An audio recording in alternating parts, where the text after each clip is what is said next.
है ना।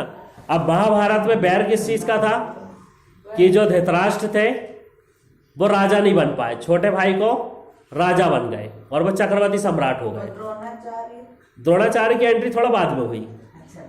अब ये जब पहले उसकी स्टार्टिंग हो रही थी, अब जैसे घर बनाते हैं एकदम से छत नहीं डाल देते हैं। पहले क्या करते हैं, पहले गड्ढा खोदते हैं, नींव भरते हैं, फिर आजू बाजू की लेंथ कसते हैं, दीवारें उठाते हैं, फिर आड़े बीम डालते हैं, तब जाके स्लैब डलता है।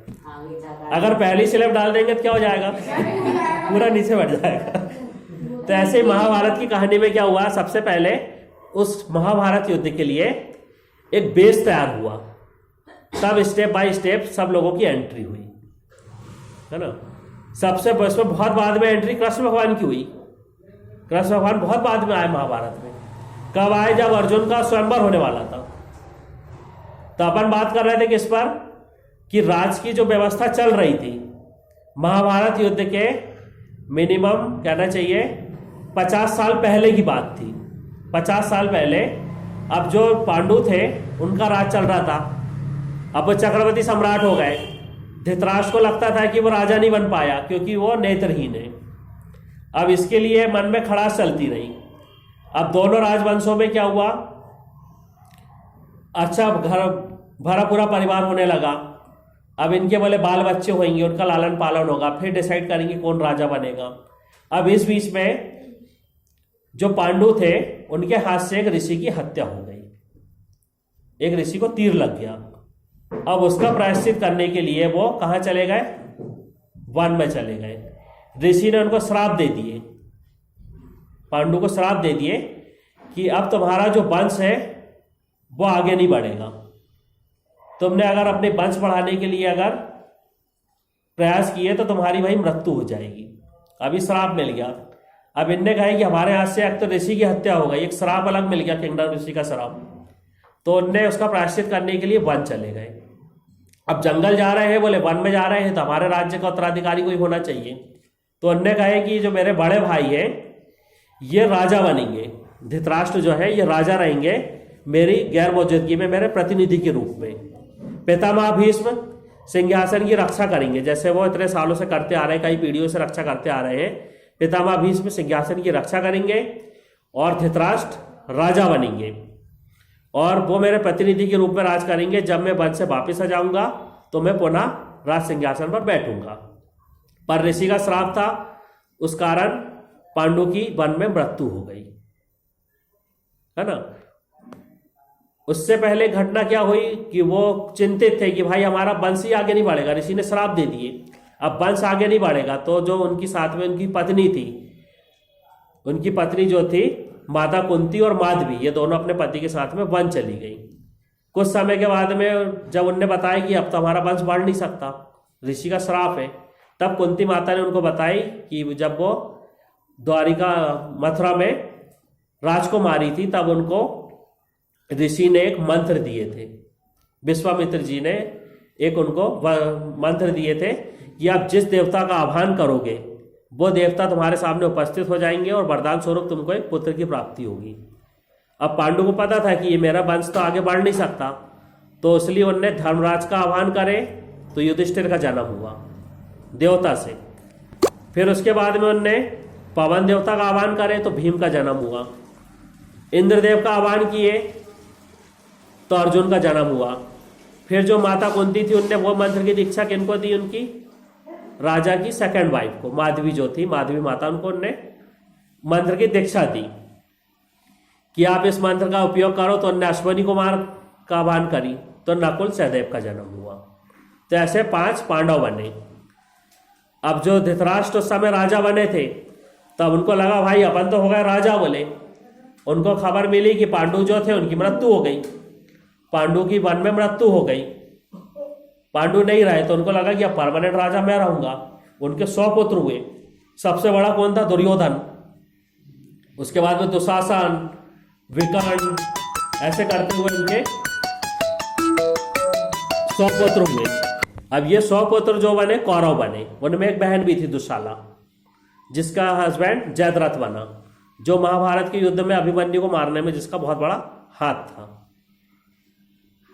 तो यह घटना तैयार हुई महाभारत युद्ध के लिए कि एक तरफ 100 कौरव हो गए और 5 पांडव हो गए। जो महाराज पांडु थे उनकी मृत्यु हो गई। प्रतिनिधि के रूप में धृतराष्ट्र राज कर रहे थे। अब धृतराष्ट्र के मन में यह आया कि जो राज्य मेरे को मिलना था वो मेरे भाई को मिल गया और आज मैं उसके प्रतिनिधि के रूप में राज कर रहा हूँ। और कुछ समय के बाद में कुंती माता 5 पांडवों को साथ में लेकर आ गई।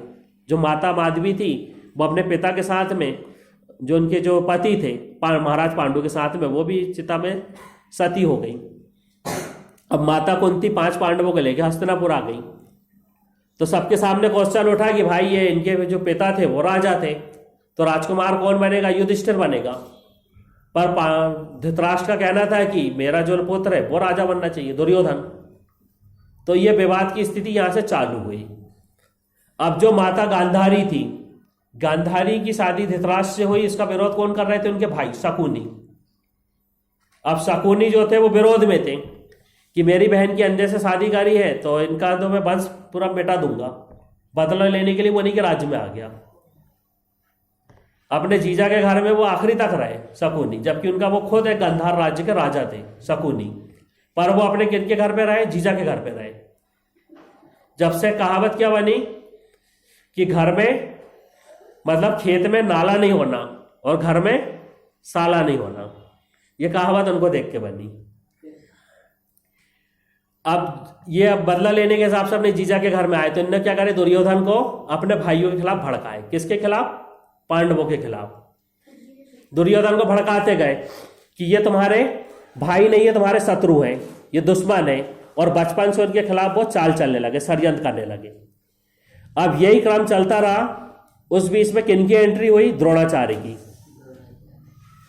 एक कृपाचार्य थे। कृपाचार्य थे हस्तिना राज्य के राजगुरु थे। तो ये कौरव और पांडवों को दोनों को ट्रेनिंग देते थे। इनने देखे कि कार्यभार ज्यादा बढ़ने लगा, तब इनने क्या किए? अपने भाई जो मतलब जीजा थे द्रोणाचार्य, उनको भी इनवाइट करे कि आप भी आइए, अपन दोनों मिलकर राजकुमारों को ट्रेनिंग देंगे। तो द्रोणाचार्य की एंट्री फिर हुई हस्तिनापुर में और इनने कौरव और पांडवों को दोनों को धनुष चलाने की, है ना, शस्त्र और शास्त्र की दोनों की शिक्षा दी। तो कितने स्टूडेंट हो गए इनके? 100 कौरव, 5 पांडव, इसके अलावा और भी लोग उनके शिष्य थे। जैसे स्कूल होते थे वैसे स्कूलों में वो ट्रेनिंग देने लगे। अब क्या हुआ? लंबे समय तक ट्रेनिंग चली। अब ट्रेनिंग चलने के बाद में एक उनका भी पुत्र था द्रोणाचार्य का, अश्वत्थामा।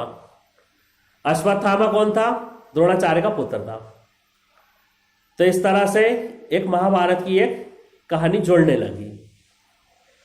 राजकुमारों की ट्रेनिंग पूरी हो गई। फिर ये वापस कहाँ आए? हस्तिनापुर आए। उस बीच में शकुनी ने पूरे इनके दिमाग में, दुर्योधन के दिमाग में पूरे ऐसे बीज भर दिया था अपने भाइयों के प्रति नफरत के। वो उनको भाई नहीं मानता था, उनको दुश्मन मानता था। अब लड़ाई चालू हुई सिंहासन के लिए कि सिंहासन किसको मिलना चाहिए। तो जनता का कहना था, जो राज्य की जनता थी, प्रजा थी, उनका कहना था कि हमारे राजा पांडु थे तो पांडु के पुत्र युधिष्ठिर राज सिंहासन पर बैठेंगे। पर लंबे समय से राज कौन कर रहे थे? धृतराष्ट्र। तो धृतराष्ट्र का कहना था कि मेरा पुत्र दुर्योधन राजा बनेगा। अब ये लड़ाई काफी लंबी चलने लगी, विवाद होने लगे। फिर सारे लोगों ने बैठ के जब डिस्कस करे तो एक डिसाइड हुआ कि हस्तिनापुर राज्य को 2 हिस्सों में बांट दिया जाए। वहां पर एक खांडव वन था।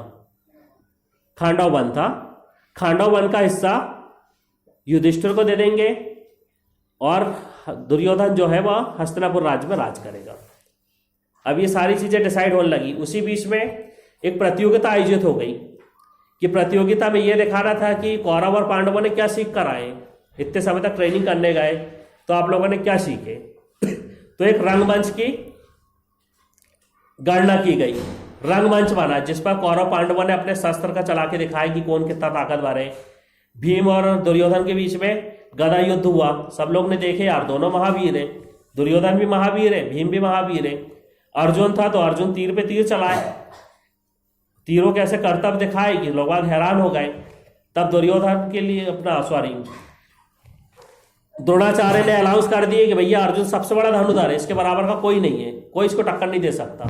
उस बीच में किसने एंट्री मारा? कर्ण ने। कर्ण का नाम सुने सबने? नहीं सुने?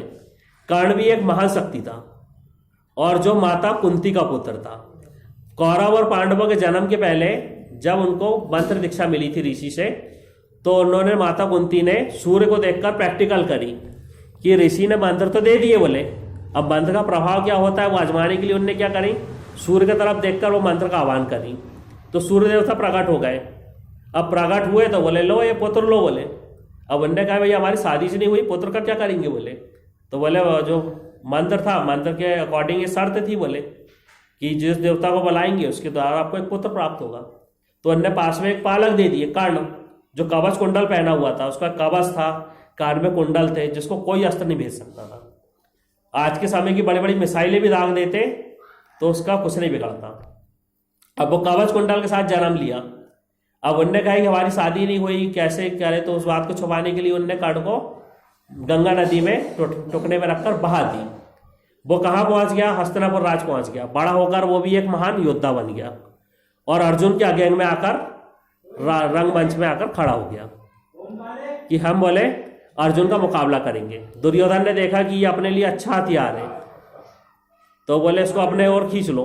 अब उससे पूछे कि कर्ण से पूछे कि भाई आप बताओ कि आप किस राजवंश से हो, आपका नाम बताओ, अगर आप क्षत्रिय हो तो युद्ध कर सकते हो, राजा हो तो युद्ध कर सकते हो। तो वो ना तो राजा था ना उसकी कोई पहचान थी, उसको सूत पुत्र बोलते थे। दुर्योधन ने तुरंत अपना जो एक राज्य था उसको देकर राजा बना दिया।